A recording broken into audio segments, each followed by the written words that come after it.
Assalamualaikum warahmatullahi wabarakatuh. Kali ini saya akan memaparkan tentang fungsi dan kegunaan perangkat lunak komputer atau software. Di mana materi pembahasannya itu ada 4, yaitu yang pertama pengertian software atau perangkat lunak komputer, kedua fungsi utama software pada sebuah sistem operasi, yang ketiga klasifikasi software berdasarkan jenis dan distribusi, dan keempat contoh software atau perangkat lunak komputer beserta fungsinya. Yang pertama, pengertian software atau perangkat lunak komputer. Pengertian software sering disebut sebagai suatu data yang diprogram, diformat, dan disimpan secara digital, tidak memiliki bentuk fisik namun dapat dioperasikan oleh penggunanya melalui perangkat komputer. Perangkat lunak atau peranti lunak software adalah istilah khusus untuk data yang diformat dan disimpan secara digital, termasuk program komputer, dokumentasinya, dan berbagai informasi yang bisa dibaca dan ditulis oleh komputer, dengan kata lain bagian sistem komputer yang tidak berwujud. Menurut pendapat ahli Roger S. Pressman 2002, pengertian perangkat lunak atau software merupakan suatu perintah program yang terdapat pada sebuah komputer. Kemudian menurut wahana komputer adalah suatu kelompok atau perusahaan yang bergerak dalam bidang komputer serta sering menerbitkan artikel yang berhubungan dengan perangkat lunak. Yang ketiga, menurut pendapat Imam Prayogo Pujiono, pengertian software yaitu suatu program di dalam komputer yang disusun sedemikian rupa untuk menyelesaikan suatu tugas, pekerjaan, dan juga tuntunan tertentu seperti yang diinginkan oleh user. Kemudian selanjutnya, fungsi utama software pada sebuah sistem operasi yaitu menyediakan fungsi dasar untuk kebutuhan komputer sehingga dapat dioperasikan, misalnya ketersediaan sistem operasi dan sistem pendukung pada komputer.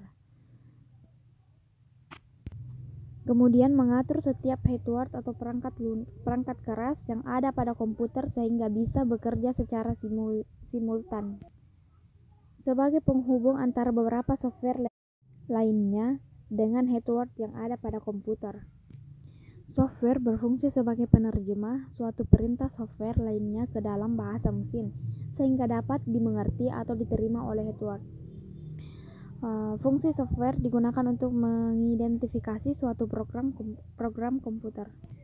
Yang ketiga, klasifikasi software berdasarkan jenis dan distribusi. Yang pertama, software berdasarkan jenis. Yang kedua, software berdasarkan distribusi. Adapun software berdasarkan jenis, ada beberapa jenis software atau perangkat lunak di dalam sebuah sistem operasi komputer, diantaranya yang pertama, application software, perangkat lunak aplikasi. Ini mempunyai fungsi tertentu, misalnya untuk presentasi dan pengolahan data. Contohnya yaitu seperti Microsoft Office Word dengan Microsoft Office Excel dan seterusnya.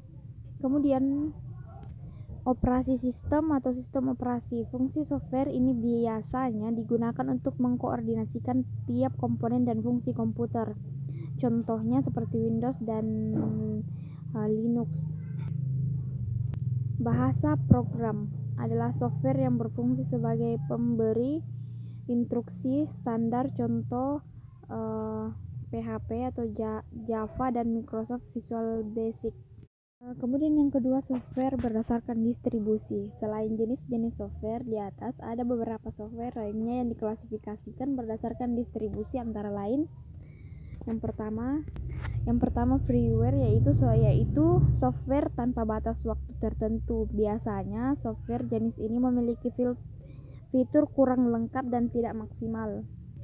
Yang kedua yaitu hardware, yaitu software yang bisa didapatkan dan digunakan secara gratis namun dengan kompensasi adanya iklan yang muncul di komputer user. Yang ketiga itu spyware, yaitu perangkat lunak yang dibuat khusus untuk memata-matai segala aktivitas pengguna komputer. Biasanya software jenis ini banyak disalahgunakan seperti untuk mencuri data dari komputer lain. Yang keempat, open source, yaitu software yang kode sumbernya dapat dibuka, diubah-ubah, ditingkatkan, dan disebarluaskan. Biasanya software ini dapat diperoleh secara gratis dan dapat dikembangkan oleh orang lain dengan lisensi. Yang kelima yaitu piranti lunak untuk keperluan tertentu dan dibagikan secara gratis, biasanya sebagai demonstrasi dengan fitur terbatas dan penggunaannya untuk waktu terbatas. Yang keenam, malware yaitu software yang dianggap sebagai perusak sehingga bisa berbahaya jika software ini disalahgunakan.